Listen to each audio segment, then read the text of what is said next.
someone you love and cherish. And yet, you are here as you have been throughout the days of your grief, standing selflessly, full of grace and resilience, to speak up, to speak out, often against odds, great odds, to fight for a world where no one has to experience what you have been through. Your loved ones should be with us today. You should not have to mourn. You should never have had to mourn in order for our nation to feel your pain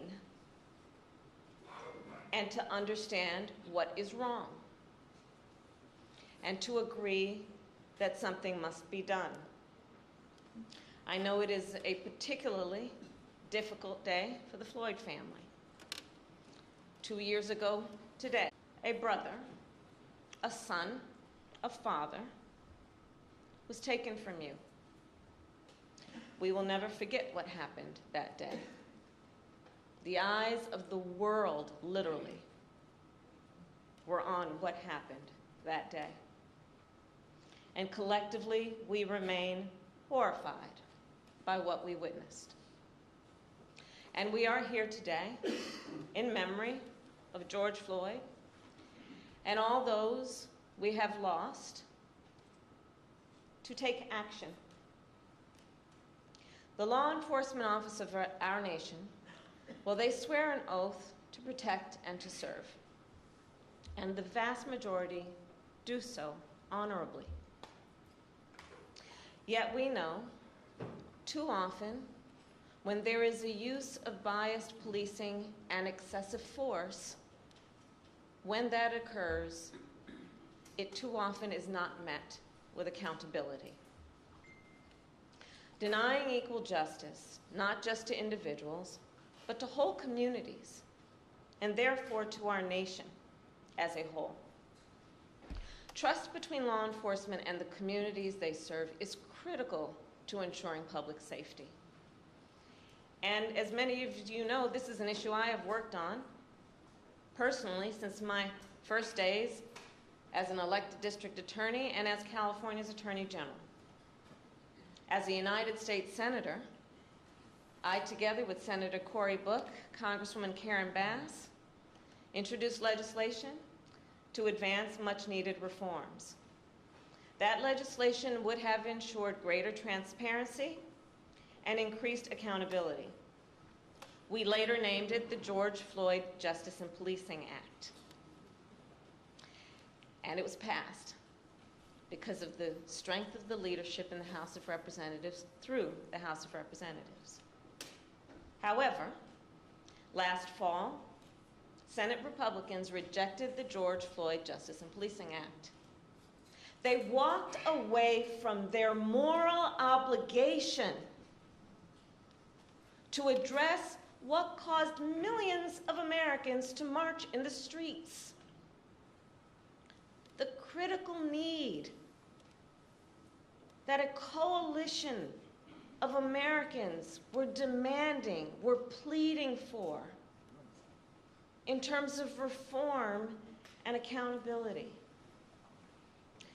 At the time, President Joe Biden and I, and all of us here, we made clear, and we vowed that we would explore every action available to us at the executive level to advance the cause of justice in our nation. In a moment, our president will sign an executive order that takes dozens of important actions to advance effective, accountable policing, to strengthen trust between law enforcement and the communities they serve, and to help us fight crime and promote public safety. This order will help protect our communities, and it will help keep members of law enforcement safe on the job.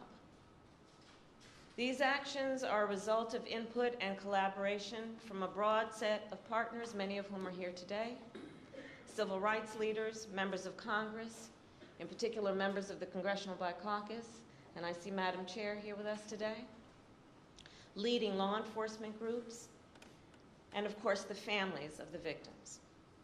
We know this executive order will not take away your pain, and the pain of all those families who may not be in this room right now. We also know this executive order is no substitute for legislation, nor does it accomplish everything we know must be done. But it is a necessary and long overdue critical step forward. And once again, the President and I call on the United States Senate to pass the George Floyd Justice and Policing Act. And once again, we vow that we will do everything in our power to protect public safety, to support law enforcement, and to address this issue of racial injustice wherever it exists. And with that, it is now my great honor to introduce a man who, when he ran for president, was clear in his purpose, which was to bring our nation together, who fights every day to make sure all our communities are safe and that the rights of all people are protected. The President of the United States, Joe Biden.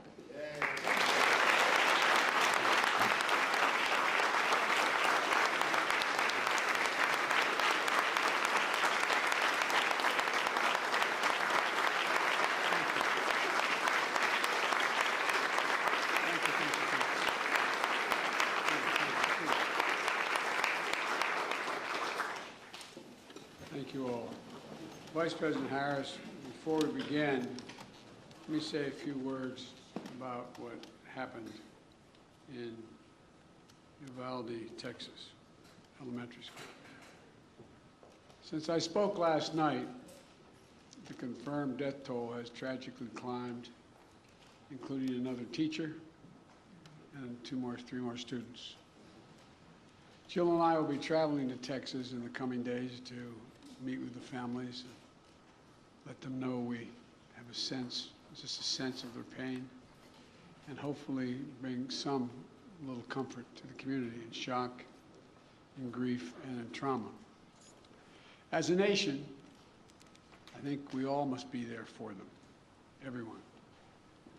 And we must ask, when in God's name will we do what needs to be done to, if not completely stop, fundamentally change the amount of the carnage that goes on in this country?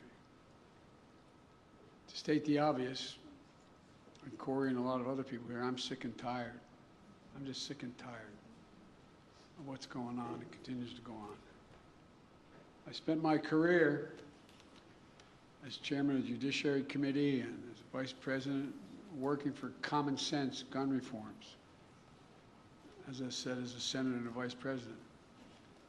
While they clearly will not prevent every tragedy, we know certain ones will have significant impact and have no negative impact on the Second Amendment. The Second Amendment is not absolute.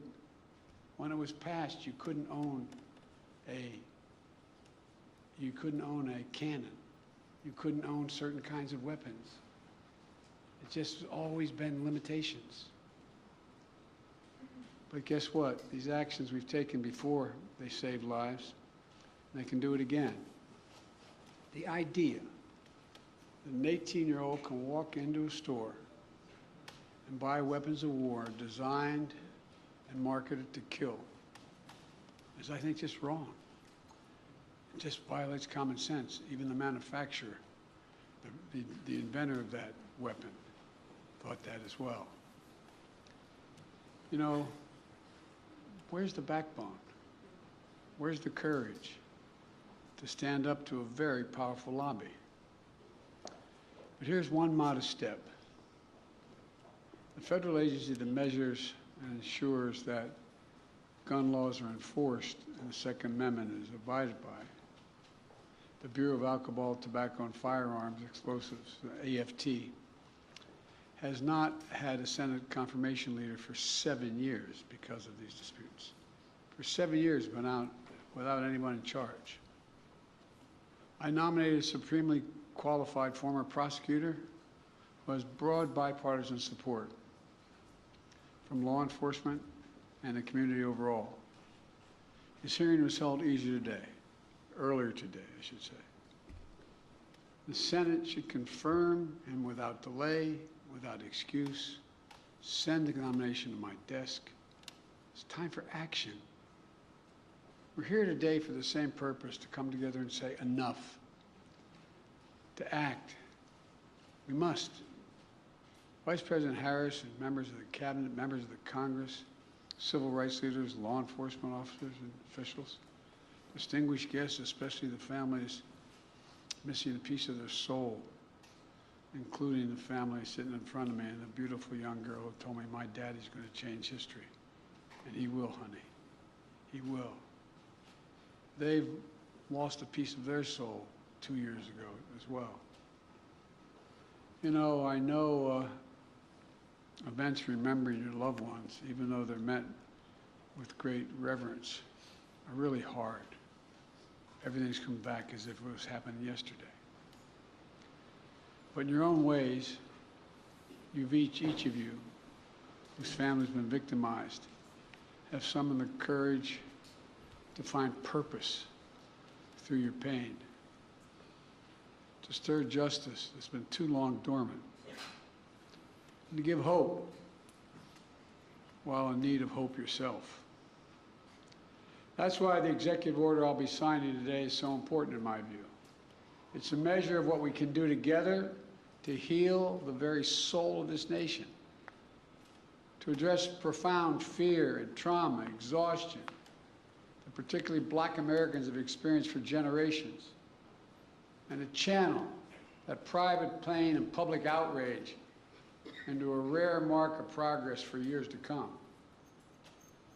2 summers ago, in the middle of the pandemic, we saw protests across the nation, the likes of which you hadn't seen since the 1960s. They unified people of every race and generation. Athletes and sports leagues boycotted and postponed games. Companies and workers proclaimed Black Lives Matter. Students staged solidarity walkouts. From Europe to the Middle East to Asia to Australia, people saw their own fight for justice and equality, what we were trying to do. The message is clear. Enough. Just enough. Look, almost a year later.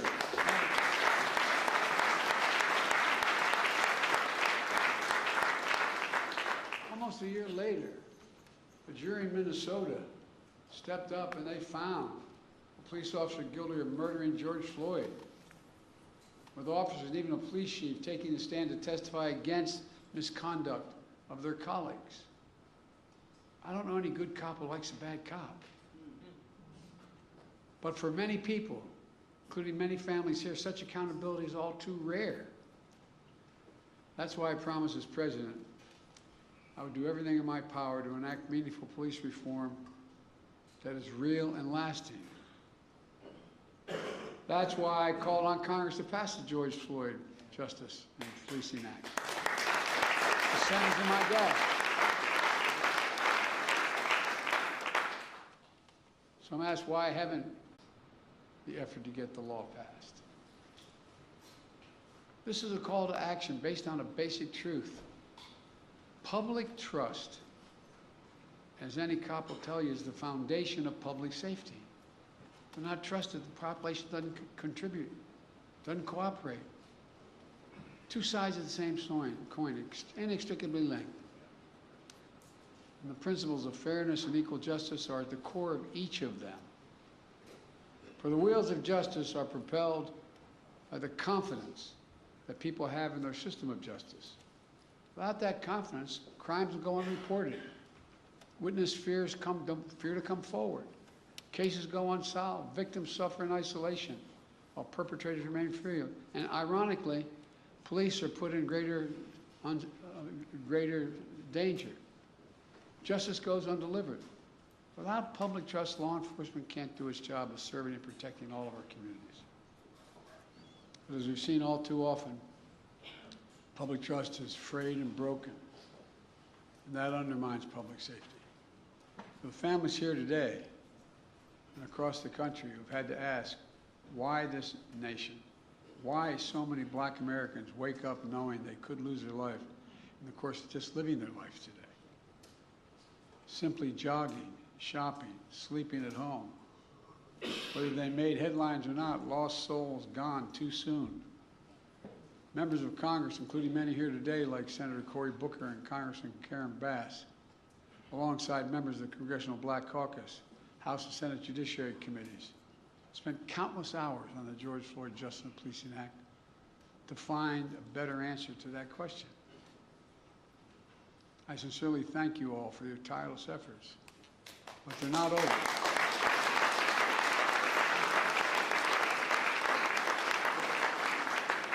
The House passed a strong bill. It failed in the Senate, where our Republican colleagues opposed any meaningful reform. So we got to work on this executive order. It was grounded in key elements of the Justice and Policing Act and reflects inputs of a broad coalition represented here today. Families courageously shared their perspectives on what happened to their loved ones and what we could do to make sure it doesn't happen to somebody else. Civil rights groups and their leaders of every generation who've given their heart and soul to this work provided critical insights and perspectives. The executive order also benefits from the valuable inputs of law enforcement who put their lives in line every single day to serve. Now let me say, there are those who seek to drive a wedge between law enforcement and the people they serve. Those who peddle the fiction of public trust and public safety are in opposition to one another. We know that's not true, but it occurs.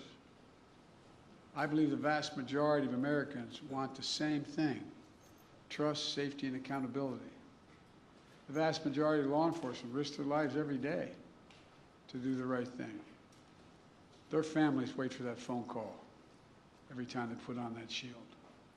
Just yesterday in Uvalde, brave local officers, the Border Patrol agents, intervened to save as many children as they could.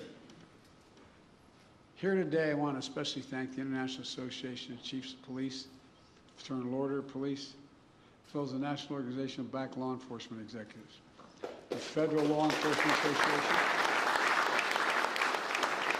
the Police Executive Research Forum, Major Cities Chiefs Association, and others who stepped up and endorsed what we're talking about today. As divided as this nation can feel, today we're showing the strength of our unity. It matters. This executive order is going to deliver the most significant police reform in decades. It applies directly under law to only 100,000 federal law enforcement officers, all the federal law enforcement officers.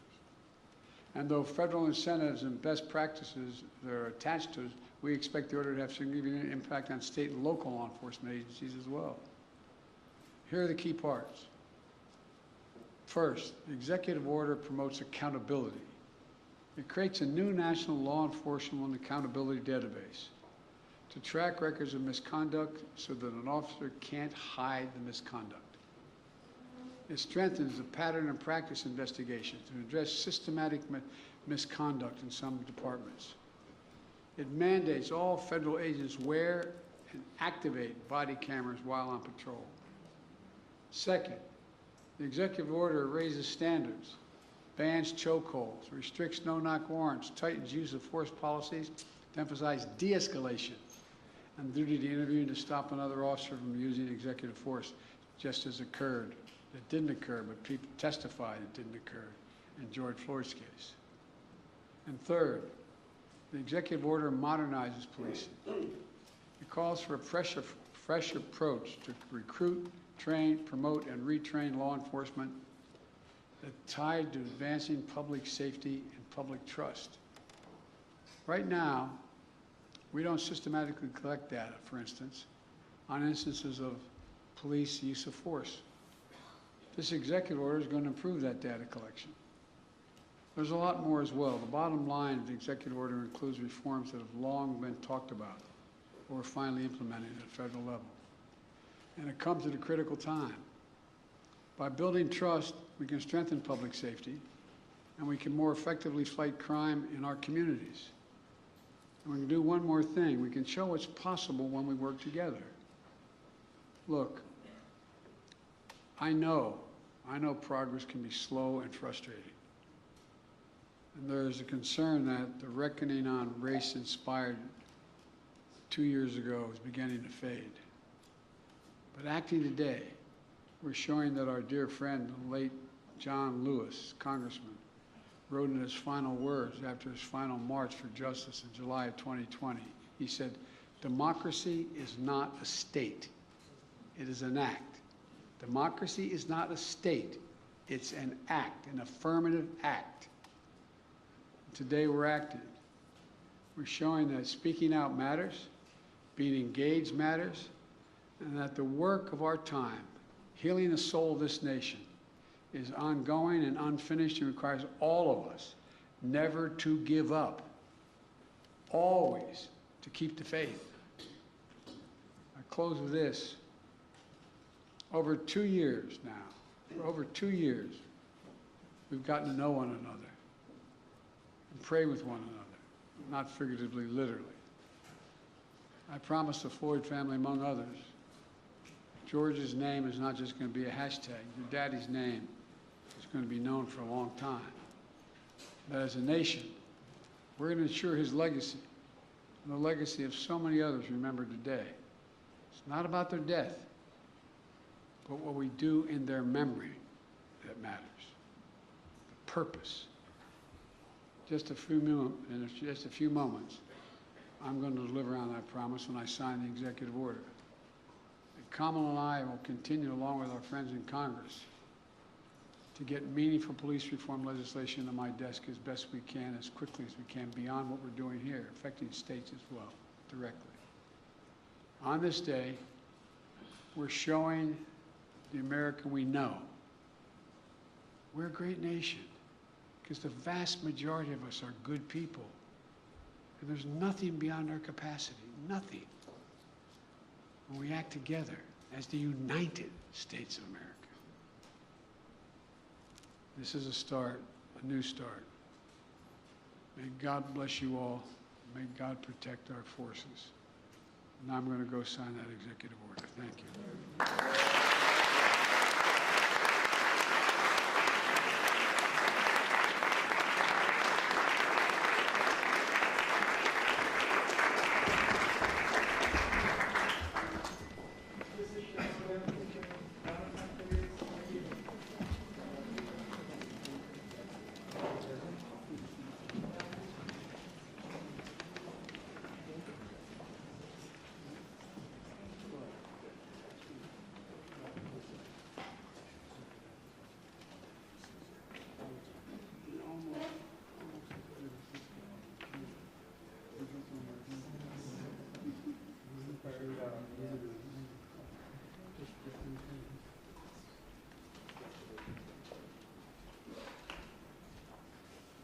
We're about to sign Advancing Executive Accountable Policing and Criminal Justice Practices to Enhance Public Trust and Public Safety.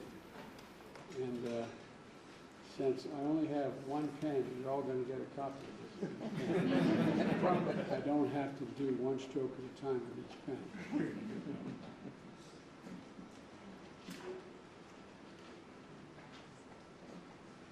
God, we know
No, she told me when I saw her, and she was a little girl 2 years ago. Seriously, she pulled me aside and she said, "My daddy changed the world."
Do you want to send